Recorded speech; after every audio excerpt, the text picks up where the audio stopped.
Hey guys, as I was reading the Bible today, I ran across some amazing random word nuggets that kind of fit together in a really strange way, and I like that. The first one's this, Psalms 47:1, and it says, clap your hands, all of you, raise your voices joyfully and loudly. I like that scripture because it's just kind of a license to get loud, a license to get a little crazy. It's okay. Nowhere in the Bible does God command us to be appropriate. Nowhere in the Bible does he command us just to fit in, not to stand out. Nowhere does he say, when you worship me, I just want you to be at about a 4 on a scale of 1 to 10. I want you just to kind of scale back so you don't draw any attention to yourself. I want you to just kind of fit in with what everybody else is doing. Do the appropriate thing. Nowhere does he do that. But instead he tells us, get loud. Get crazy. Give all you have to me. Just praise your God. Raise your voice. And raise your voice joyfully, loudly, and clap. I like that. Get loud. And then in 1 Corinthians 10:7, he says this, don't degrade yourself by worshiping anything less than the living God.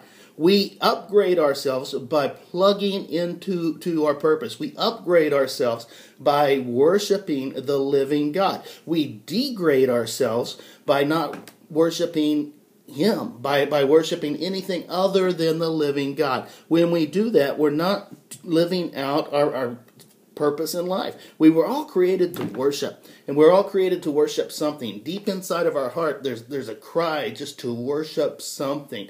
And a lot of us worship things other than God. We worship ourselves. We worship people. We worship money, whatever the case may be. We worship popularity. We worship acceptance.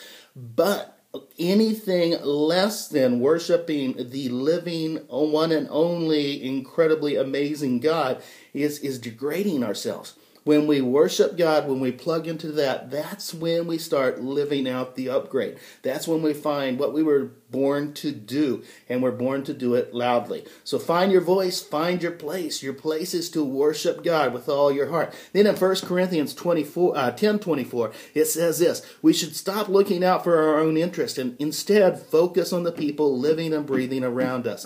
That's another way we worship, by getting our eyes off of ourselves and looking out for people around us, by whoever they are. Okay, here's what qualifies somebody to be somebody that we care about. They need to be living and breathing, all right? If they're living and breathing, we need to care about them. We need to be there for them. We need to do everything we can to help make their life better, all right? Then in 1 Corinthians 10:31, it says this, whatever you do, whether you eat or drink or not, do it all for the glory of God.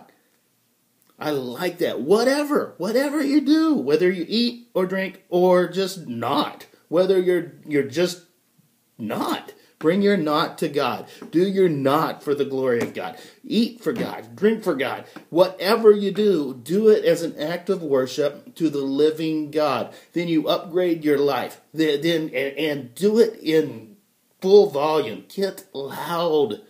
Okay, make it matter. God bless you guys. Giddy up.